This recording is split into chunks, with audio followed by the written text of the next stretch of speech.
6:30, I think it's time to call our meeting to order, our regular meeting to order. So Summer, will you call roll, please?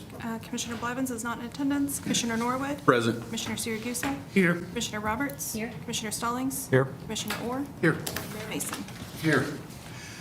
Tonight, our invocation will be by Pastor, the Reverend Vera Porter. I'll get it right in a second. If you'll keep coming back 8 or 10 times, I'll eventually get it all right.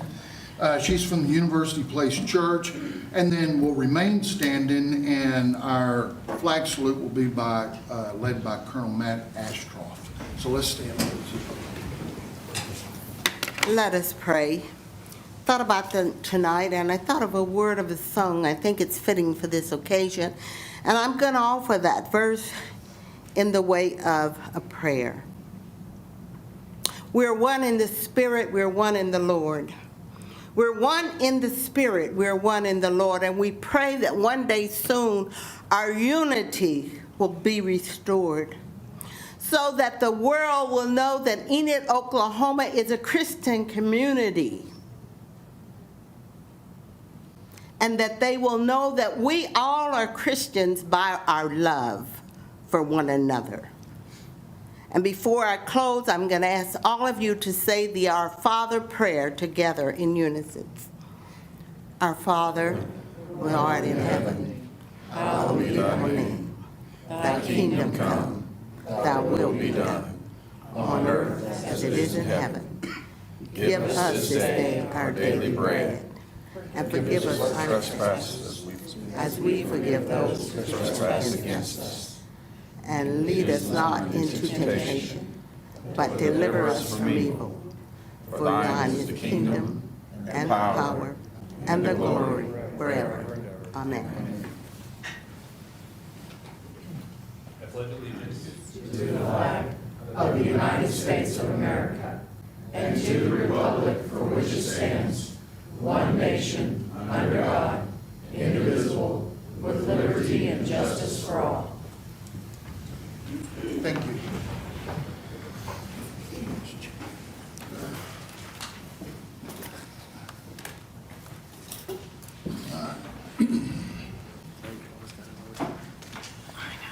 Item 3.1, consider approval of minutes of the regular commission meeting of March 19th, 2024.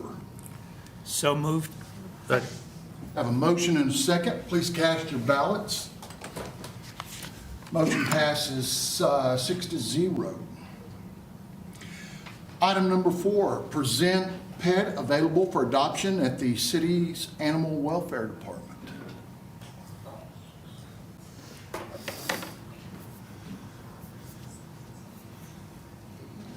Good evening. I want to tell Gerald, thank you. He adopted Sierra in Oakley. Thank you for your help. I appreciate it. I'm all full now. What's one more? Those brown eyes, the way they were looking at you, Harold, was Looking right at you. looking right at you. Well, I have here William. He was a surrender today. He was surrendered just being a puppy. You have to give them a chance, guys. They're going to chew. They're going to bark. Just have patience. That's all we ask. I do want to remind you guys, we do have the shot clinic, the rabies shot clinic Sunday coming up. It's $10. Pays for your rabies shot and your city tag, 12 to 5 at the Chisholm Trail Expo Center. And we do still have free adoptions. So come out and adopt a pet. We are getting full again. Thank you for your time.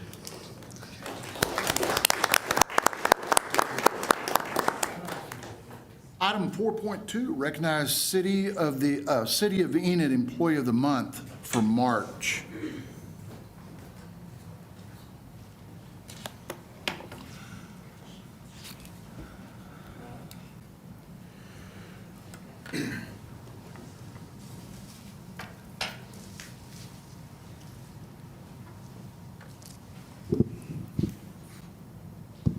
Well, it's always my pleasure. One of the favorite things that I do, I say it every time, but it's true, to recognize an Employee of the Month. We have about 500 employees at the City of Enid, and they all work hard and do great things, but every month we choose one, and they get nominated by people that notice what they're doing. And so that's the case for you, Brandon. And while I don't know you very well, I've heard wonderful things about you, and I'm happy to present you with this plaque. But I thought Michael Williams would come up before you give your speech and tell everybody why you've earned this. So come on up, Michael. I don't want to get into the weeds too much, but you guys have probably noticed all the new street signs in town. This guy put them all up. Well, maybe not all of them, but most of them. He'll tell you himself. When you look around and you see the paint on the streets, you see that white line that goes straight and on forever, 1 foot at a time, well over 100 miles every year, 2 times. So when you look around and you see these things that are getting done, he's making a difference. It's all about my guys and how they're working, and they're getting it done. And Brandon, you're top of the list, bud. I try. All right. Well, Brandon, I'm going to give you this now, but I think instead of the speech, I'll give you a chance. You can opt out of the speech, but why don't you introduce your family back here who supports you? Go ahead and introduce them. That's my sister Lorelei, my mom, and my grandma. Wow, what a great family. And what a great employee.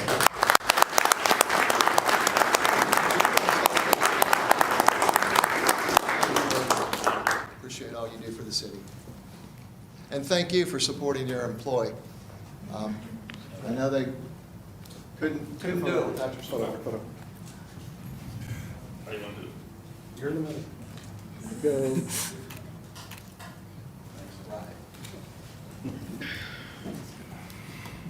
Okay, item 4.3, present month of the military child proclamation. So I want to come down there and talk about this for just a second. That's all right. I'm going to ask the 2 military families, you guys have come on up to the front. Which one of y'all want to talk? I wouldn't do that to you. I wouldn't do that to you. Nicole, come on up. So, we're very, very fortunate in Enid to have Vance Air Force Base. Just a great partner that we've had for many, many years. There's been some ups and downs when we were worried whether or not it'd stay here in Enid, but it has. It's grown, and now then we're one of the absolute, or in my opinion, the best training base out there right now. That being said, Nicole brought something to my attention. This is Nicole Painter. She is a liaison between the Air Force and education in Enid. So deals a lot with the kids. And that being said, brought my attention to a program that y'all done for quite some time that I wasn't even aware of, this called Month of the Military Child, which is April. And to commemorate and talk and recognize how difficult it is on these kids. You know, we talk about these parents that are here 2 years and then they bug out and they go to the next job and they're here and they're there. They have an instant built-in friendship whenever they go, the parents do. But those kids, it's a brand new school, brand new kids on the block every single time. And that's difficult. It's got to be difficult. So that being said, I love the fact that we're celebrating that in April and that the city has decided to really, really get involved. A couple things I've learned, that the logo is a dandelion, right? Which, tell them why it's a dandelion. So the dandelion represents being able to bloom wherever you're planted and being very resilient, and you can pretty much grow in any climate. So, and they're very, very hard to get down. So that's why the dandelion is the representation of the military kids. And then the other thing I learned is the color purple. And you'll notice all of our commissioners tonight have on the logo branded shirts that are purple. Purple is the color of all the military branches, their colors blended together. It makes purple. I would have never known that in 100 years. It educated me, and I appreciate that so much. We are doing some additional things here in Enid that I'm excited about. If you look out front, you probably saw a big banner that's out there to let people know that April is Month of Military Child. We are also, Derek and the communications team have started turning the press releases now. Instead of being red that you see, they're going to be purple all through the month of April. All of our city logos on our social media will be purple through April. And then downtown, Main Street Enid's working with us, and all the new lights, the LED lights that are on top of the buildings downtown, we're going to turn those purple starting April the 5th. Friday. And this Friday, Yeah. first Friday. First Friday. And that will go through the 15th, I believe. Correct, yes. Which April the 15th is the day that the state recognizes. Yeah, That's the so day that's that they. Purple Up Day. Purple Up, that's Yes. right, that's right. And then on, am I leaving anything out? I'm going to talk about the 30th in just a second. No, we did a show, Ask Mason, and Oh, we did we that. also are doing a radio interview Tomorrow, tomorrow. though, I think. Yeah, Yeah. tomorrow, so. Yeah, Yeah. just to let people know, yeah. And then on April the 30th, you guys have a big parade out there that goes up and down through all the housing area and throws candy out and all that kind of stuff. I've convinced Gerald, and it was not hard to do, but we're going to take one of our fire trucks out there also, and I'll load up some of the commissioners and some of the staff, and I don't know where we'll ride on top or somewhere. I'm sure that's safe, right? I mean, Oh, anywhere you want to see. okay, that's what I like to hear. Within reason. We're going to bring a lot of candy, and we're going to throw it also and be part of that parade. So we appreciate you guys being here. I'm going to read this proclamation in just a second. But we always talk about how much we appreciate the parents and the service and all that kind of stuff. But tonight, thank you guys, you young, I'm not going to call you kids, you're not kids anymore, but you young adults. I tell you, we appreciate you so much. We know that that's very difficult to do, and we appreciate that.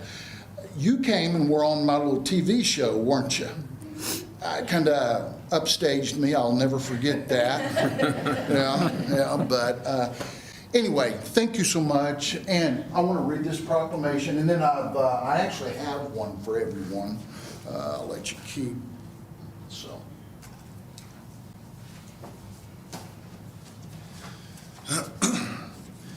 So it says, whereas the Military Child Education Coalition is a nonprofit organization focused exclusively on the well-being and needs of America's military-connected children, and whereas in 1986, Defense Secretary Caspar Weinberger designated April as the month of the military child, a tradition that has continued since then, and whereas to ensure inclusive, quality educational opportunities for all military-connected children affected by mobility, transition, deployment, and family separation, and whereas military-connected children's academic, social, and emotional needs are recognized, supported, and appreciated, responds are provided, and whereas a strong community of partners is committed to support an environment where military-connected children thrive. And now, therefore, I, David M. Mason, Mayor of the City of Enid, Oklahoma, do hereby proclaim the month of April 24th as the month of the military child. So thank you all very much. Let's give them a round.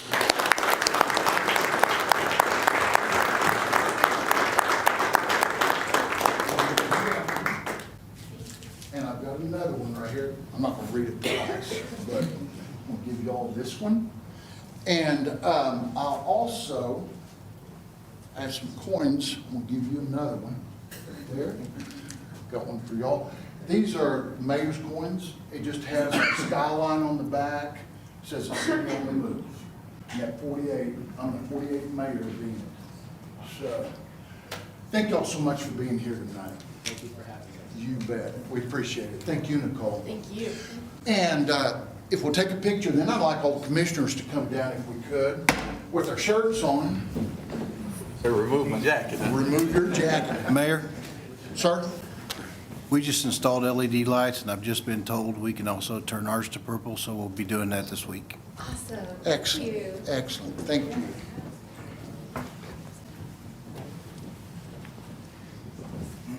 Yeah.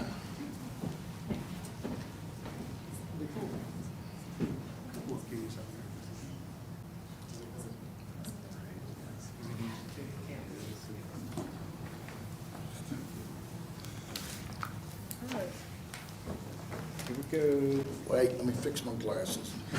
They were crooked. Sorry. Got it. Get it? All right, thank you. Hey, commissioners, stay up here. Let's do one with just commissioners. if you would. Hey, thank you, guys. We sure do appreciate it. All right? It's nice to see you. Oh, you bet. See you later. Bye, guys. Thank you. And ladies, I'm sorry, I don't mean to say guys. Thank you. Thank you. Bye, Nicole. All right.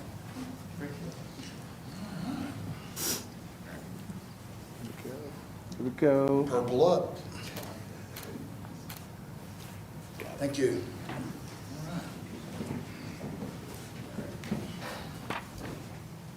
All right.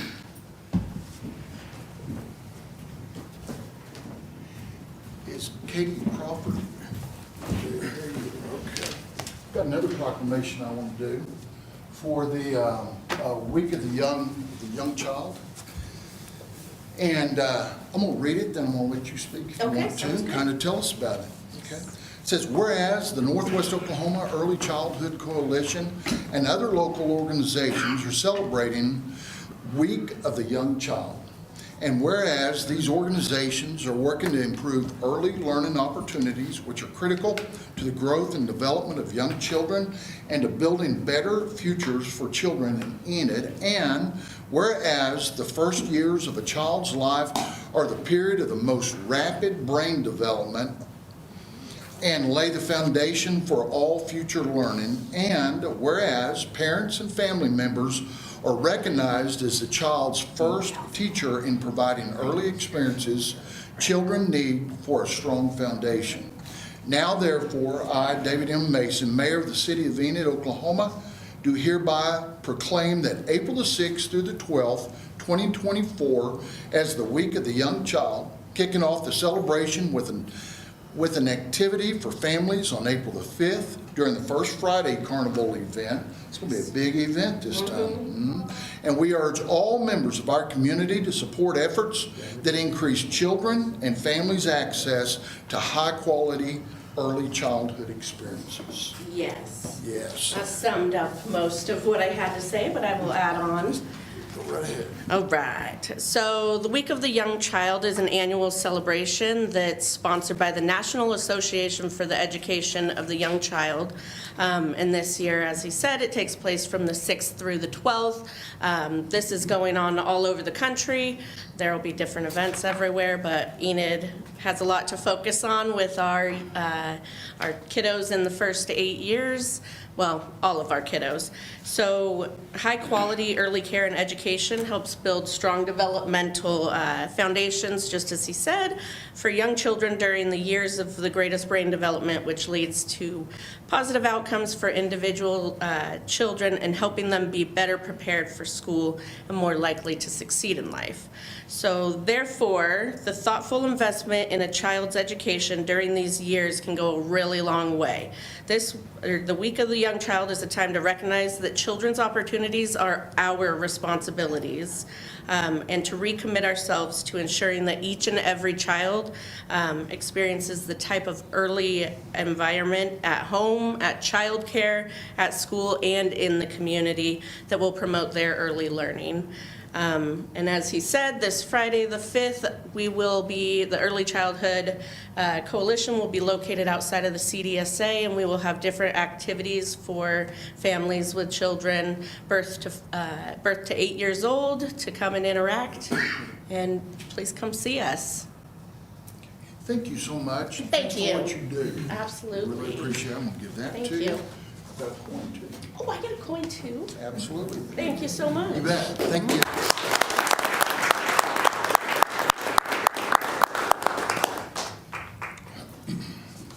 I have one more proclamation I want to read, and I think Laura Gertie was going to be here to accept this. I think she's under the weather. It's either that or she just doesn't like me. That's not it. She'd rather be at work. So this is on proclamation for the Fair Housing Awareness Month. Scott, it says, whereas April 2024 marks the 56th anniversary of the passage of the U.S. Fair Housing Law, which enumerates a national policy of fair housing without regard to race, color, creed, national origin, sex, family status, or handicap, and encourages fair housing opportunities for all citizens. And whereas the Community Development Support Association and the City of Enid continue to address discrimination in our community support programs, will inform the public about the right to equal housing opportunity, and will plan partnership efforts with other organizations to ensure every American's rights to fair housing. Now therefore, I, David M. Mason, Mayor of the City of Enid, Oklahoma, do hereby proclaim April 2024 as Fair Housing Awareness Month. So thanks, Scott.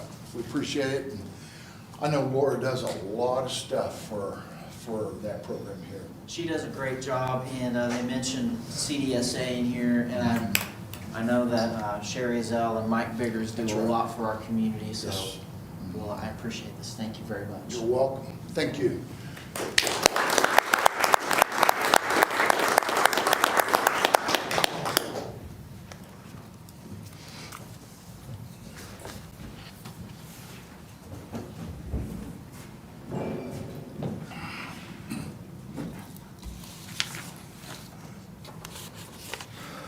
Do we want to move on, I think, Leroy, what you have left, I think, is pretty short.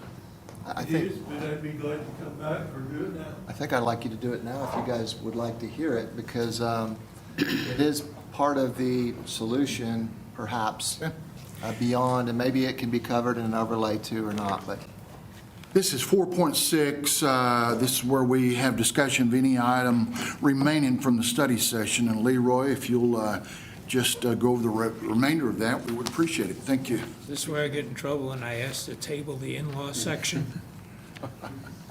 In-law.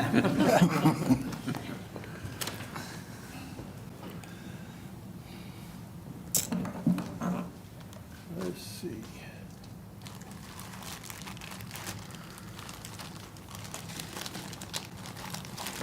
Okay, this is where we left off. Accessory dwelling unit, commonly referred to as ADU. An accessory dwelling unit is a legal and regulatory term for a secondary residential house or apartment that shares the building lot of a larger primary home. An ADU is also known as an in-law or mother-in-law unit, second dwelling unit, or granny flat. So it has a lot of common terminology as well. The unit typically cannot be bought or sold separately. That's to be sold with a primary house. Examples of ADU could be a guest house, a detached garage with a rented apartment above it. An ADU can provide additional income in the form of rent. An ADU usually has its own kitchen, living area, and separate entrance.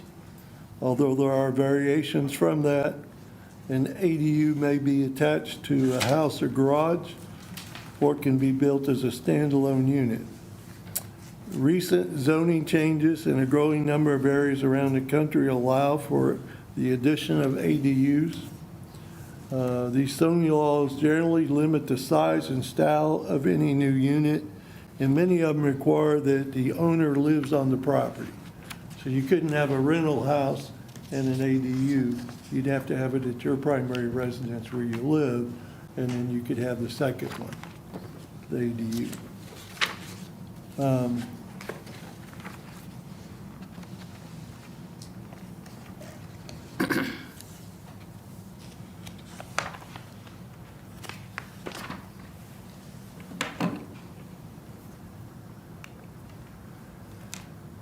Oklahoma City planners, in an article in the Daily Oklahoman on March 24th, plan to open the door to granny flats or accessory dwelling units, but where?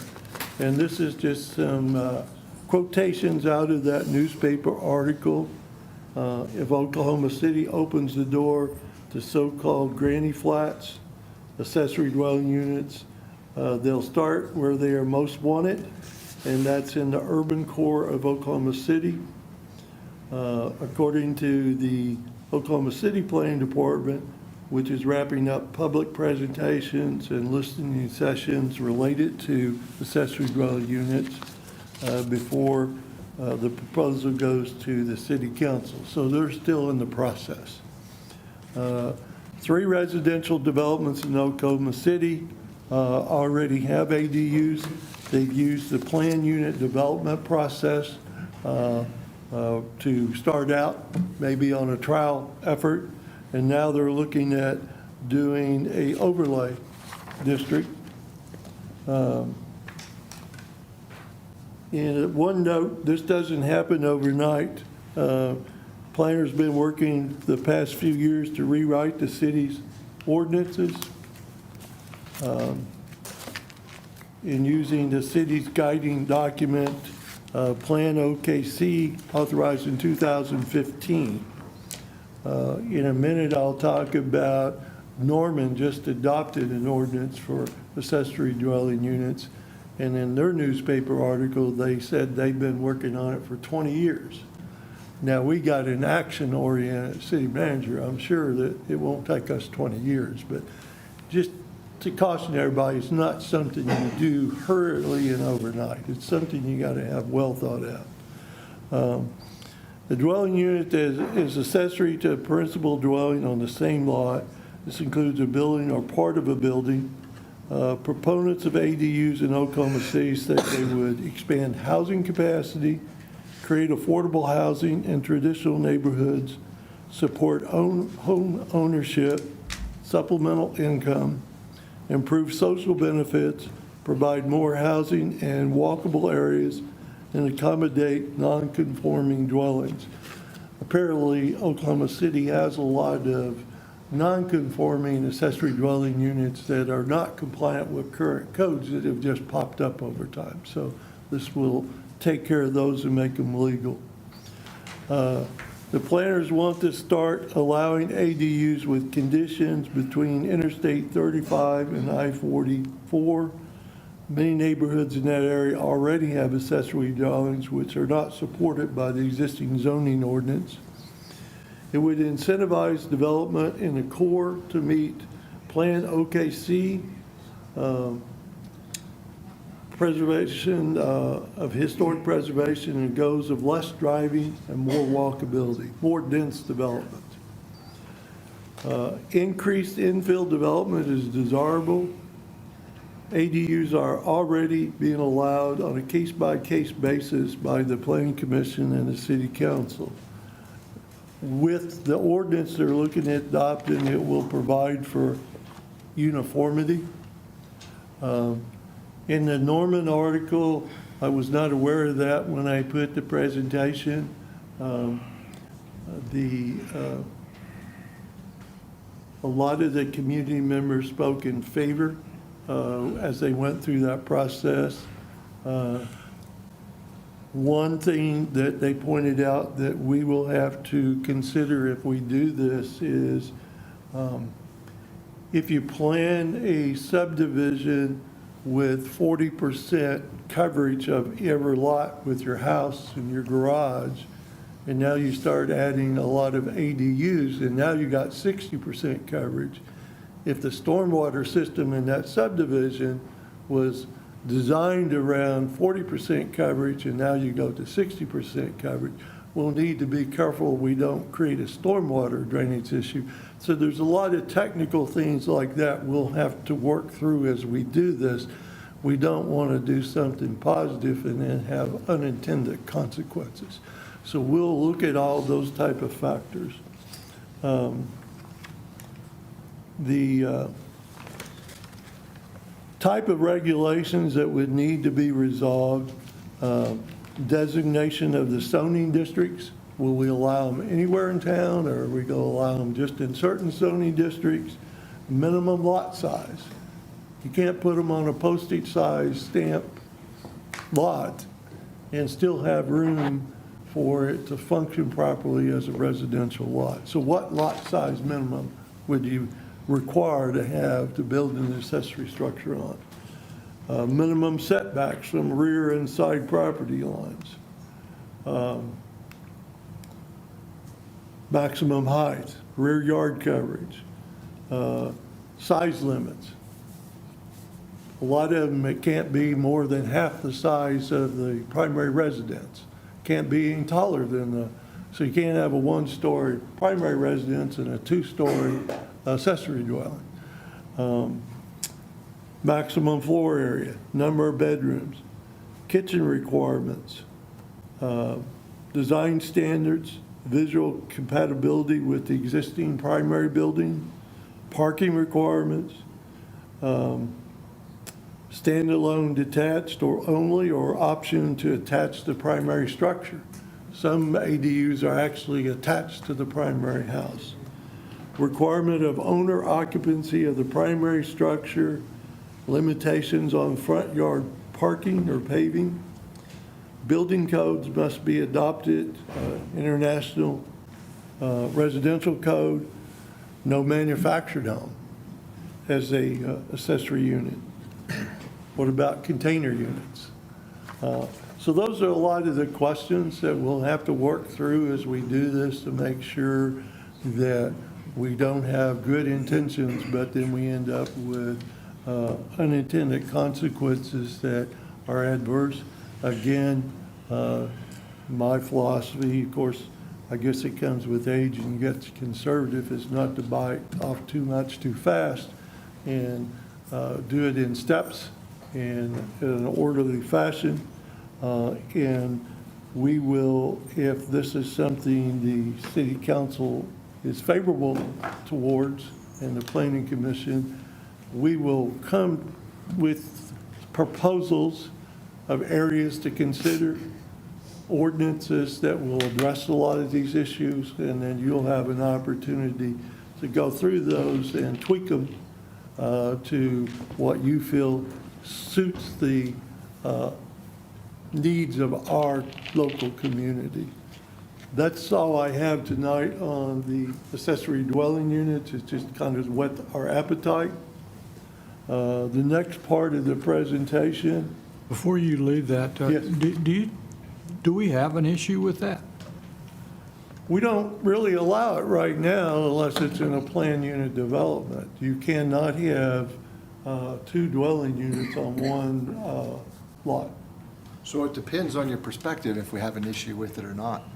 Commissioner, some might say we do. We have accessory buildings, but they're not, they're Livable not units. living units. They're not intended to be allowed to be living units, so. The exception would be agriculture. Okay. It allows for that. Well, I don't know about Norman, Oklahoma City, they were contemplating, according to the article, focusing on their core area, which I think you said was between I-35. It's interesting to me, the core area seems like maybe, but that's a dense area. To me, a less dense area might be an area to consider this, but if somebody had a detached garage now that they use for a car or storage and decided they wanted to turn it into most people probably wouldn't know what an ADU is, but they just want to turn it into a living unit, what would they do? Is that possible at all with the city, or we would just say, no? If it's an ag, I guess we could say yes. I would have to do research, but I don't think it's allowed in any of our zoning districts where you can have two residences on one lot. Where I see that. Except an ag Well, for with that the, exception. for the helper. Yes. Where I see that it could help, potentially, is what I mentioned before. It's not this housing that David Ritchie talked about, workforce housing or manufactured housing that might suit that purpose. It's for purposes of really, I see family units trying to take care of the family. There could be friends that they do that. You talked about it could be a rental opportunity, but typically what you've seen in some of the ordinances is restricted to the owner so that you can't be an absentee owner trying to rent out. And also, I think it has to be on the same piece of property as the main structure. In other Correct. words, it's not, You don't just develop, well, ideally, you wouldn't develop it on a separate lot. It's not, because it's. Correct. It wouldn't be on a standalone lot.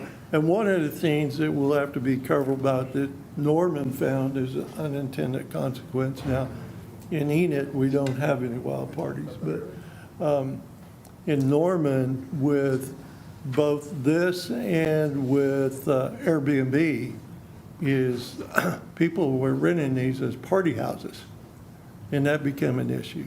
So that's something that we'll have to address. We don't want to create a nuisance in a neighborhood because people are renting these to make income, and then they end up with a party house that disturbs the entire neighborhood. So there's a lot of things that we'll have to go through to make sure we dot our i's and cross our t's so that it's a good thing and serves our residents rather than create problems. It sounds to me very much like the discussion we just had, in that it's a different thing, but you talked about, got to be cautious.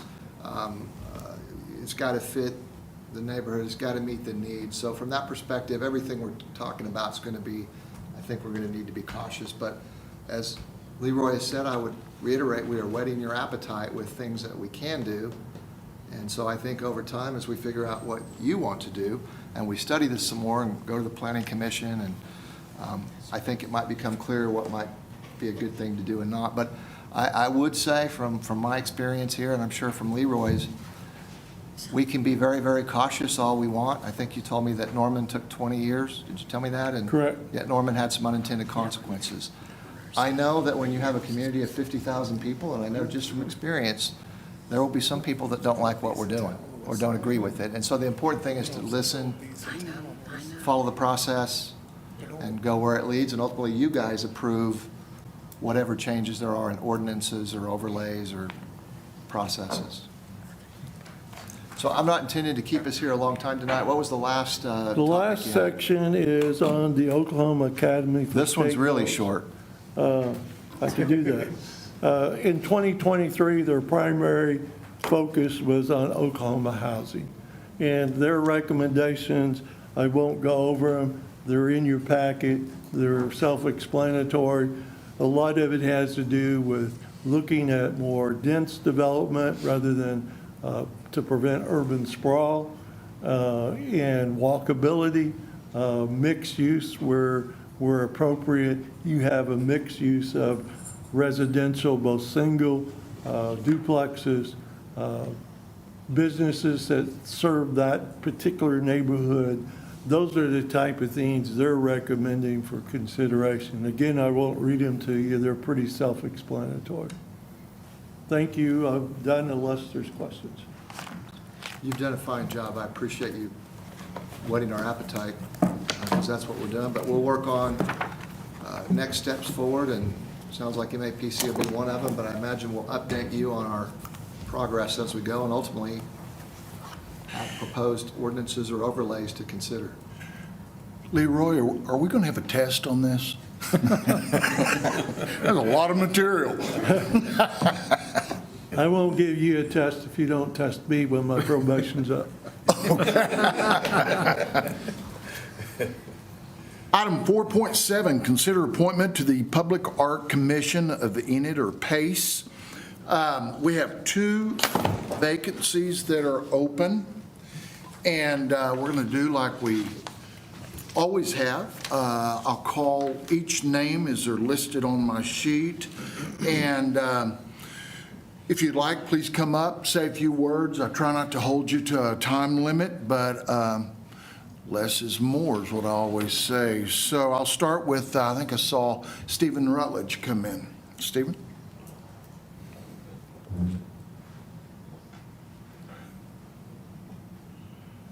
Hi, everybody. I guess I was a little surprised that I was going to be available for this because we have 2 terms, but my second term has been cut loose, so I get an opportunity. I'm happy for that opportunity. So I've served 1.25 terms on the PACE board. I've enjoyed it. I think PACE has grown a lot in that time. I think I look forward to seeing it growing even more. We just recently completed our part of the mural that's going out front, and I think that'll be very exciting for everybody. We've done the 3 critters on the trail. I think that was excellent. I think that's been fun. I just look forward to using the resources we have and developing it further, and I think I could be helpful to doing so. So I appreciate your consideration. Thank you. Thank you. Katina Sunderwall. Hi there. I'm not going to go into a big, long thing. I'm just going to say that public art is so very important. I've been a member of the arts community here in Enid for over 25 years, and the arts community is what gave me a home here in Enid. And I would love to take my performing art experience and put it to use in the Public Arts Commission. So thank you for your consideration. Okay, thank you. Mike Clemming is on the list. He texted me earlier. He's had an emergency with his father-in-law. Could not be here, but he'd like to be would like to be considered as well. Jennifer Fletcher. I did not see Jennifer come in. Okay, and last is Holly Terry. Okay. All right, with that said, commissioners, if you'll pick 2, and don't forget to circle your name so we know how you voted.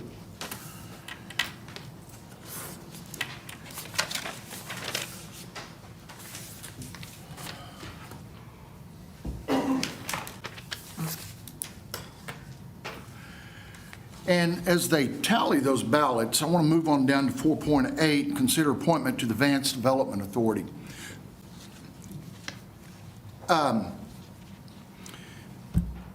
Couple things. Due to the recent passage of the 6th Amendment that we passed, a month or better, to the Vance Development Authority Trust indenture, which added 2 trustees, expiration of terms and vacancies, there are 6 trustee positions open. Appointments should be considered as followed. And what we've done on this is identified what category of representative around town that we wanted, which we actually do this on different boards. One of the representatives needed to be a representative of higher education, and we've received an application from Vice President Jeremy Heiss. One position needs to be a hospital administrator. And we have received a application from Chief Hospital Executive Keaton Francis of Integris Baths. One position needs to be a former mayor, which fortunately Mayor Pinkerton has applied for that. We have one at-large application, and that was there was an application received from April Donahue. Also representative of Autry Technology Center, and we have received application from Dwight Hughes, who is the superintendent of Autry Technology, and then a representative from the Independent School District number 57. There was some confusion on that a month or better ago. District 57 is Enid Public Schools. So we have an application from Dr. Dudley Darrow, who is the superintendent of Enid Public Schools. So on this, I do not have to have anything other than a motion to accept. So it is Jeremy Heiss, Keaton Francis, George Pinkerton, April Donahue, Dwight Hughes, and Dudley Darrow. Motion to accept is read. I have a motion and a second. Please cast your ballots. Motion passes 6-0, so they will begin their term at our next meeting in April the 15th, I think. So,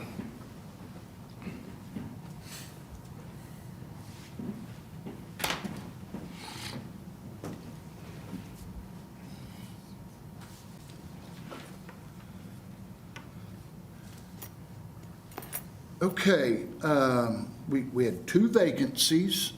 Holly Terry. It's Terry Holly. Huh? Her name is Terry Holly. Okay. Thank you. Terry Holly. It's flipped around backwards on this compared to the other ones. She received 5 votes, as well as Mike Clemmy received 5 votes. Those will be our 2 candidates. I'm going to read who voted for them. For Terry was Norwood, Saragusa, Robert, Stallings, and Mason. For Clemmy was Saragusa, Robert, Stallings, Orr, and Mason. Katina Sundervall received 1 vote from Norwood. Stephen Rutledge, 1 vote from Orr. So, congratulations, Mike Clemmy and Terry Holly. Did I say it right? No, it's Holly Perry. Holly's your first name. Okay, that's a different person then. You did that on purpose. No, I didn't. There is a Terry Holly. There's also a Buddy Holly, but, okay.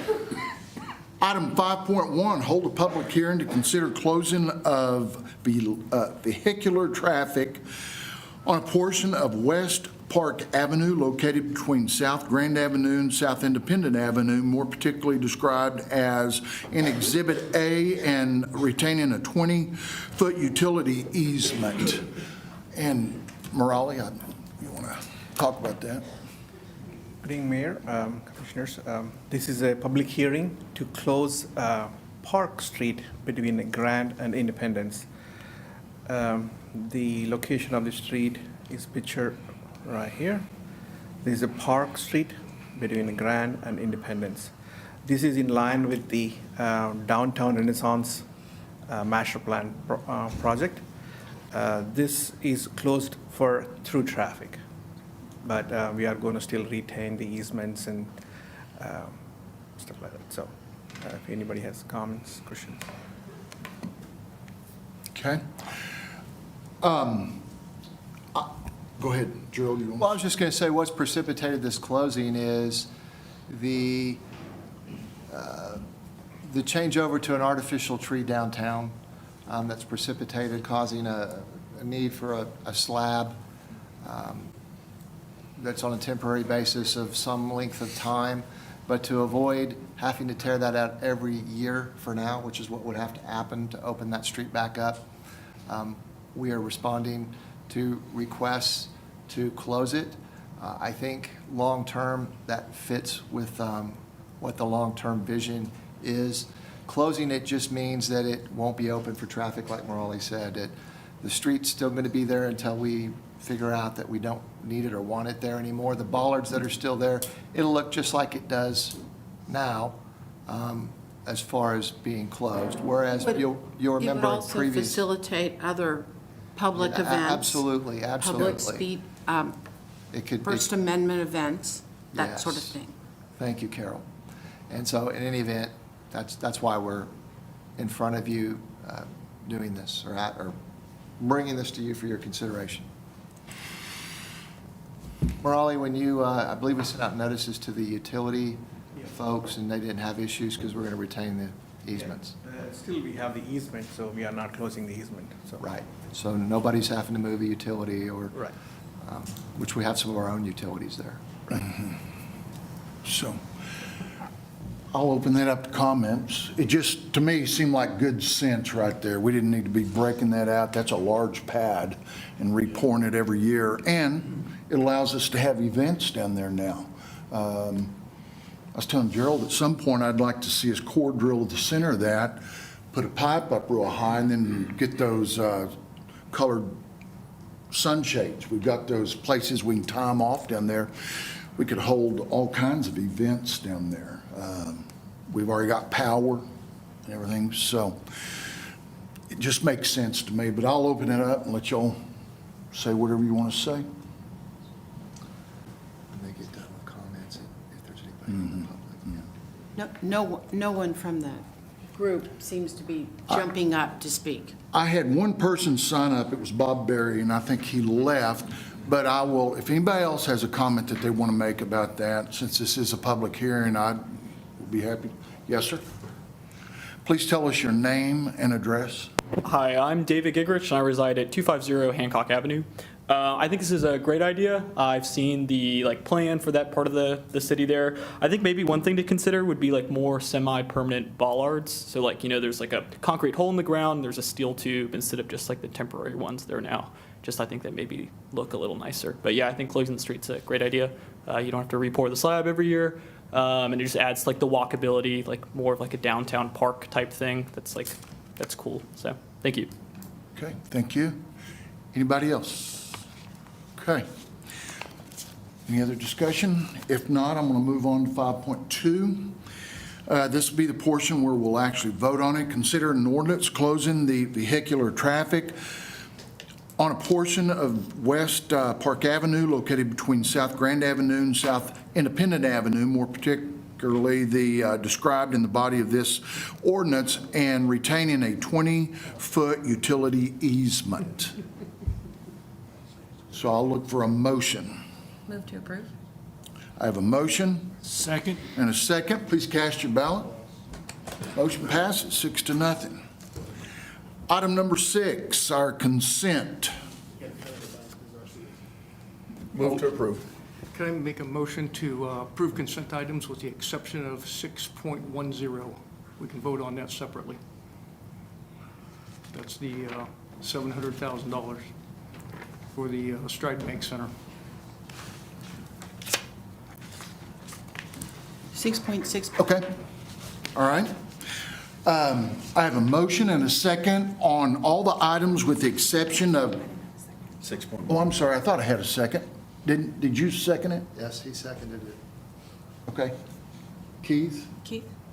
I seconded it. Keith made the motion to approve all consent items. Scott? No, he made the motion to approve all. Scott said, can I make a motion to approve everything but 6.10, which I seconded.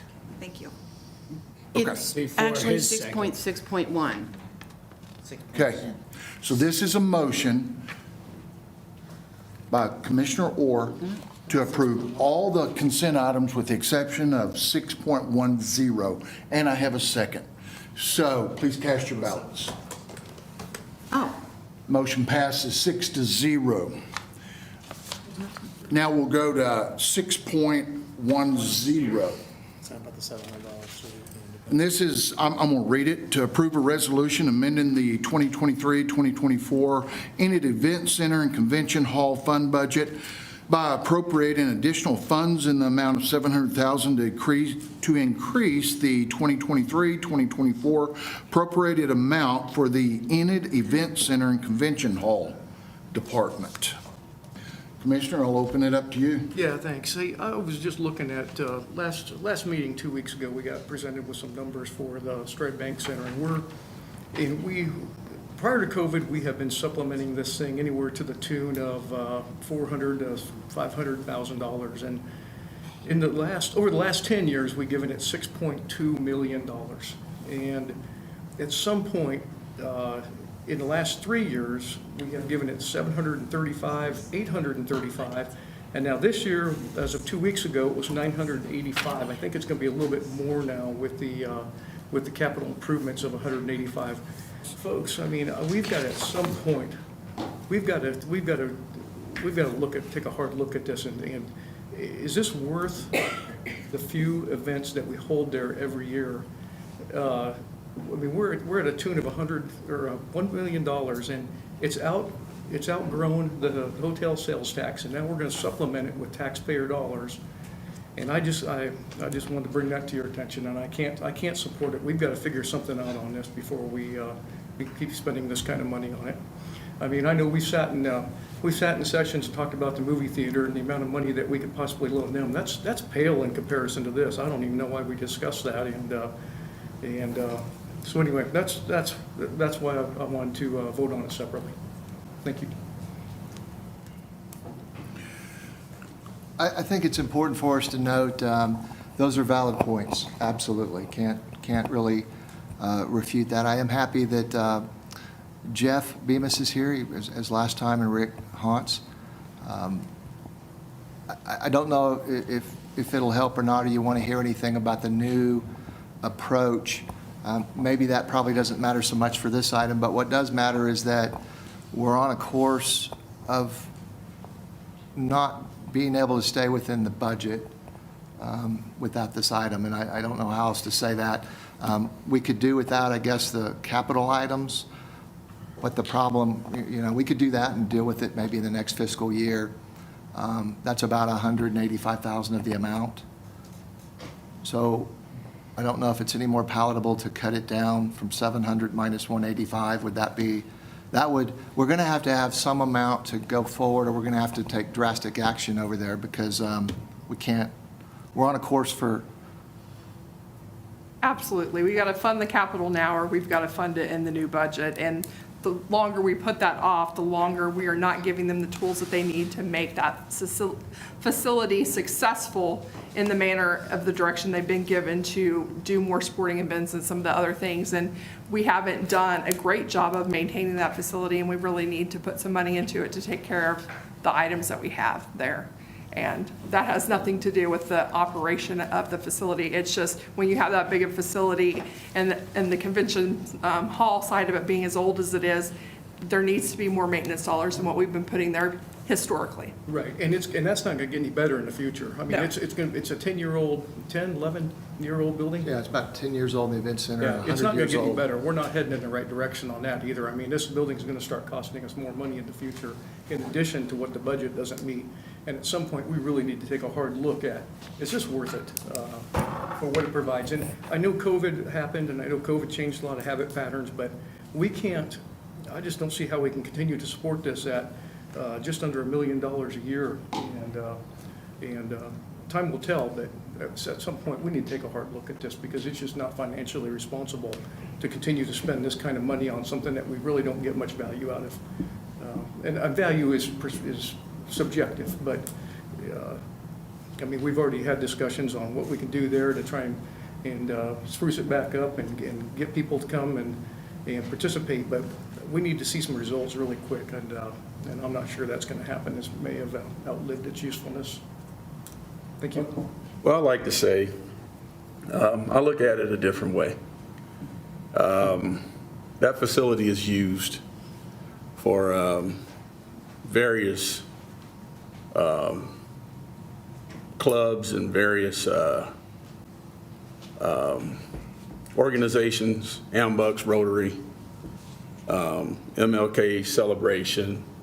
Someone can go in there and have a wedding, funeral. I mean, we've used it for multiple things. It can be used as a multi-purpose building. And it's no different than your house. I mean, we don't get income for our houses. We have to pay bills. We have to pay the utilities. We have to pay the upkeep. We have to maintenance our houses. This is our house. As far as the city of Enid, if we're so conservative to where we're at the point that money means more than quality of life, we got a problem. We have a serious problem. I believe that if we invest back into our facilities, eventually as Enid grows, we'll be able to sustain that building and keep people employed and keep food on their tables. That's just the way I look at it. I mean, nothing's just gonna happen by chance. It's gonna take hard work, and we're gonna all have to do it together. I mean, there's too many different venues that go into that building and operations that really help the city of Enid. And we need that building. We've invested so much money into that building, it would be a waste just to walk away from it and say, hey, you know, because the bills are a little bit too high, we don't need it. No, we don't do that with our houses. We don't move out of our houses when we go into debt. We work a little bit harder and we pay the debt. We need to support the community of Enid and stop being overly conservative. That's my opinion. And I appreciate your perspective. That's my perspective. That's real life. I appreciate that, but we're heading in the wrong direction. And I mean, at what point do we call it? I mean, that's over $1 million on a building that the taxpayers did not want 10 years ago. It was voted down. And now we're using almost $1 million. That'll be $7 million over 10 years. Well, what's your plan then? I mean, what do you want to do? I don't have a. That was my That's next not the question. discussion. That's not the discussion. My plan is I can't support this. That's my plan for tonight. I know, you said in every one of these meetings, you helped draft the contract that we're signing tonight, and now you're opposed to it. This has to do with how much we supplement it, Mayor. I mean, the hotel tax. I agree, and I think It has outlived it's the hotel tax. We can't even support it with the hotel tax outlived the anymore. hotel And now tax. we're bringing taxpayer Hotel funds. tax is down right now. Can I finish? Please, please. Okay, the voters voted this down, and the city went ahead and built it anyway. And now we're at $1 million, Mayor, $1 million. At some point, when you look at how much value we're getting out of it, I'm not saying what we use it for, Commissioner Norwood, is not important, but we have to adapt. We cannot continue to pour this kind of money into a facility that's not holding its weight. That's all I'm saying. Are you done? I mean, I'm just asking. I don't want to interrupt. Are you done? I'll take that as a yes. I completely agree with you. We're spending way too much money on that. Way too much money. And we've had those conversations. You said in the same meetings when we had those conversations. And we have now changed that on a lot of those concerts that we're losing money on every single time. And we've changed up the contract in hopes that we can turn this $700,000 around. Part of that is capital improvement, which there's nothing you can do about that. But I agree, and that's why we went with a 3-year term that we can back out of at any single time that we want on there. If we don't change direction, I'm agreeing with you. That's why but let me finish now, okay? That's why I voted for the But contract. let me just say that, to Commissioner Norwood's point, we have to create a standard of life in Enid that people want to come to. They're coming from all these other larger towns, and they have to have some kind of a facility. Every time we talk to the hospital administrator, Krista Roberts, and she said before the people they try to recruit get here, they've already looked at all the websites and everything that's happening at that facility. So if that's gone, I mean, I don't know what your backup plan is. Are you going to put plywood over the windows and call it a day? Maybe. I don't know. I don't think that's a good option either. But I agree with you. In 3 years, if we don't turn it around, it'll be a different conversation. But you sat there and you helped draft all this. And I was okay with the contract. I voted for the contract. That's why I didn't exceed. You've seen these numbers too. 6.1, Mayor.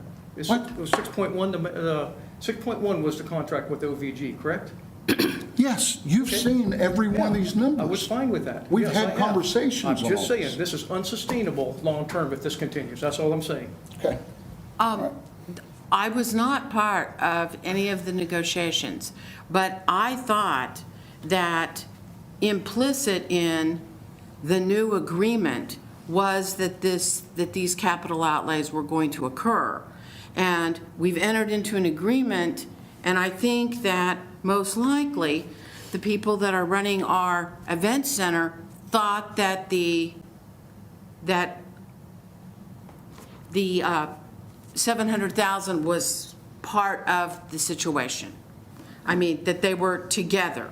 I don't know, because I wasn't in on the meetings, but I thought that it was all discussed at the same time as kind of a joint agreement. I think there's fair points brought up all the way around about this. It's clear we need to go back in a different, and up until COVID, we were going in the right direction, but for 4 years or however long it's been, as painful as it is, we're going to have to need some kind of appropriation. I'm going to say 700,000 is our best guess with the capital improvement items. Could we look at maybe, again, if we take something out and delay the capital improvement until the next fiscal year, which isn't that far, this would lower that by about 185. I don't know if that's any more palatable, but to do anything below that, I think would cause drastic changes to happen.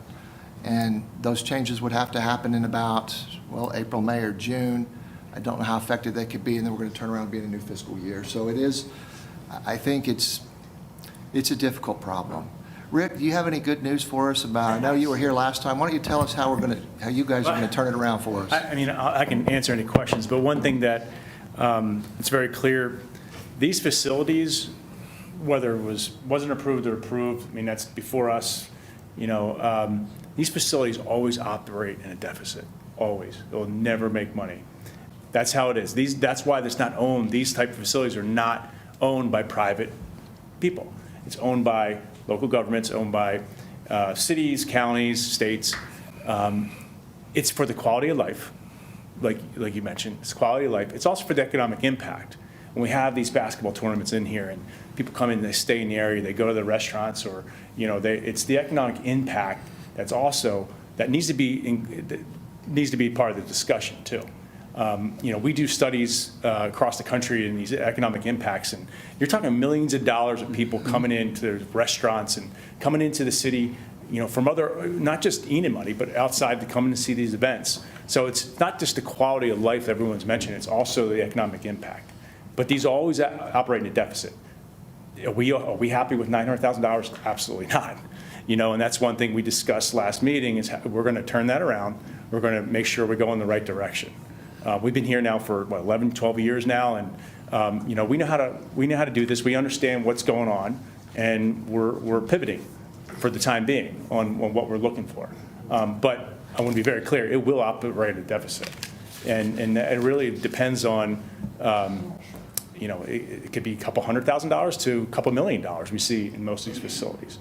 So, again, these things are for economic impact. These things are for quality of life, for all the things you mentioned, Counselor. So I just want to throw that out there, and, I'll answer any questions, as far as the $700,000, I'm not really sure, what that means if it's not approved. But, certainly we want to be able to operate and make sure it's going in the right direction. So. Any questions anyone would want to ask? No? Okay. Okay, thank you. You brought out a point I was going to bring up, the economic impact on the backside of it, unforeseen that you don't see. A lot of times we just look at what we're looking at on paper. But like you brought out, people stand here dining in and shopping, that brings sales tax revenue. We might not see it up on the front end, and I agree. We should be good stewards and good managers over this money. But let's not erase our quality of life. And I will say this, I've been saying it for a long time. People may not believe it. Within the next 5 to 7 years, Enid will not look the way it does. It's going to progress. There are going to be more people here. It will be able to be sustained. Between the county and the city income, we will hit $1 billion. I believe that, Mayor. I believe we can do that. We're about $800 million now. I believe with your leadership and what you're trying to do and investing in our parks out there in the industry park in this man's ward, it can happen. And also our educational system is strong. Aviation. I just seen it on the news the other day. They're like, Oklahoma is leading in aviation. And Oklahoma City is number 20. I don't know if y'all know that. Number 20 in the United States in population. The lieutenant governor said in 7 years it'll be number 15. What's going to happen? Everyone's not going to want to live in Oklahoma City with all that going on and all the traffic. They're going to move to Enid, Stillwater, Ponca City. We got to get ready. We can't be reactive. We have to be proactive. It's going to happen, period, whether you want it to or not. And the other thing we need to do is get our police chief some more officers. And our fire department, we're going to need them. We can't just sit back and think it's not going to happen. It's going to happen. Okay, point on question. Yes, sir. Said last year I was one of the ones to vote against funding. I sent a message out. Jeff took it to heart. Jeff's done a lot of work to take our opinions as to what we want from here and into the future, and has worked with that. Very, very thorough. We got the contract because of the fact that we went into negotiations and talked a bunch. So I'll make a motion to approve 6.10. A second. I have a motion and a second. All those in favor, please cast your ballots. Motion passes 5-1. Item number 7, recess to convene as the Enid Municipal Authority. All the trustees are present with the exception of Commissioner Blevins.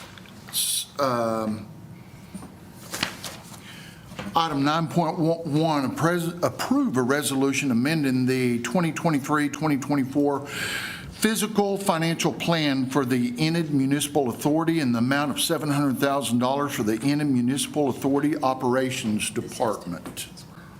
Move to approve. Second. I have a motion and a second. Please cast your ballot. Motion passes 6-0. Item 9.2, approval of claims in the amount of $1,507,610.86. Move to approve. I have a motion Second. and a second. Cast your ballots. Motion passes 6-0. Item number 10, adjourn to convene as the Enid Economic Development Authority. All trustees are present with the exception of Commissioner Blevins. Item 12.1, approval of claims in the amount of $14,465.44. Move to approve. Second. Motion and a second. Cast your ballots. Motion passes 6-0. Item number 13, adjourn to convene as the Enid Public Transportation Authority. All trustees are present with the exception of Commissioner Blevins. Item 15.1, approval of claims in the amount of $2,702.64. Move to approve. Second. Motion and a second. Cast your ballot. Motion passes 6-0.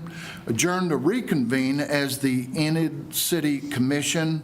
Item number 17, public comments. Whenever I call your name, please come to the microphone, state your name and your address, and hold your comments to 1 minute, please. Mr. Ronnie Jenkins is up first.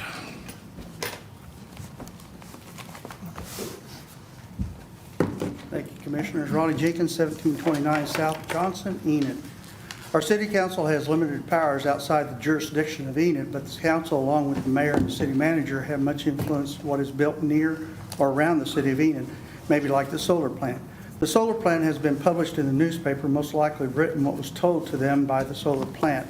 Was the solar plant asked or offered to speak at town hall meetings explaining the project and why it is proposed so close to a community? What will be the benefits for Enid or even the county?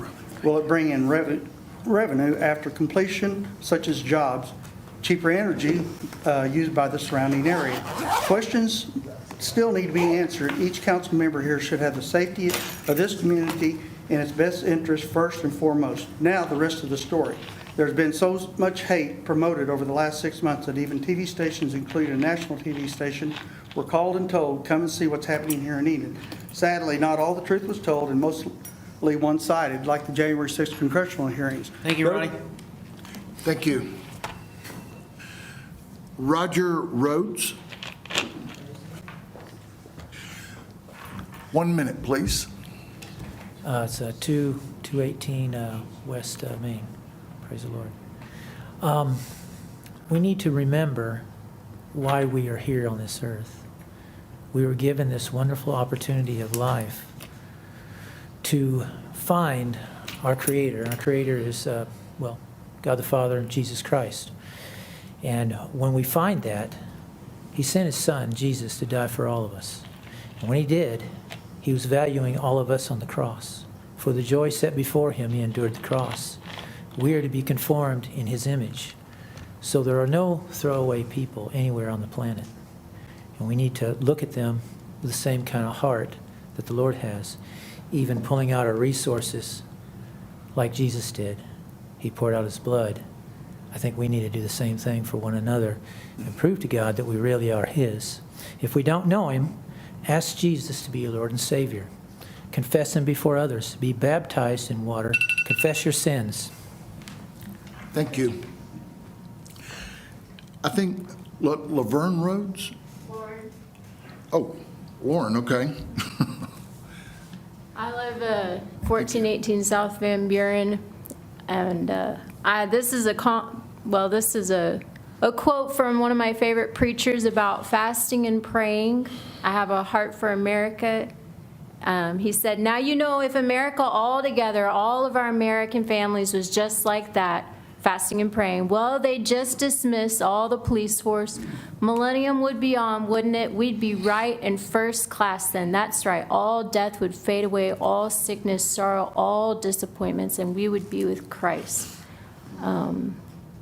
So I guess just maybe a call for us to seek the Lord for our nation and our city. So that's it. Thank you. Wendell Shaw.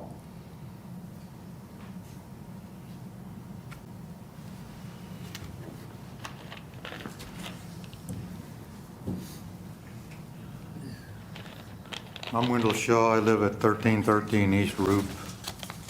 I want to read from the Word of God. This is Psalm 75 from the New Living Translation. We thank you, O God. We give thanks because you are near. People everywhere tell of your wonderful deeds. God says, "At the time I have planned, I will bring justice against the wicked." When the earth quakes and its people live in turmoil, I am the one who keeps its foundation firm. Interlude. I warn the proud. Stop your boasting. I told the wicked, don't raise your fist. Don't raise your fist in defiance of the heavens or speak with such arrogance. For no one on earth from east or west or even from the wilderness should raise a defiant fist. It is God alone who judges. He decides who will rise and who will fail. The Lord holds a cup in his hand that's full of foaming wine mixed with spices. He pours it out, the wine in judgment, and all the wicked must drink it, draining it to the dregs. But as for me, I will always proclaim what God has done. I will sing praises to the God of Jacob, for God says, I will break the strength of the wicked, but I will increase the power of the godly. Thank you. Connie Vickers. Connie Vickers, 4534 Alamo. I was hoping that Judge Blevins would be here today and that he has been reflecting on his choices in his life. Instead, it seems that he has strengthened his ties to white supremacists by the comments that we are getting and the attack on one of our members' daughters that doesn't even live in Oklahoma. And last week, someone made the statement that Commissioner Orr should be the mayor. I beg to differ. He doesn't have the temperament. Back in November, when we disagreed with my friend Nancy and me, he told us we were effing stupid, effing scum, and 2 more F-bombs. Then last month, his wife told me that was just military talk. I'm sure that if Commissioner Norwood had said that to one of Orr's constituents, he would no longer be on the city council. Supporting Hitler and cursing out constituents is not the Oklahoma standard. It's un-American and is definitely not Christ-like. When you are getting ready to vote, pay attention to your candidates, research them. We should elect honorable people, or at the very least, not a Nazi. Thank you. Thank you. Marie Landwehr.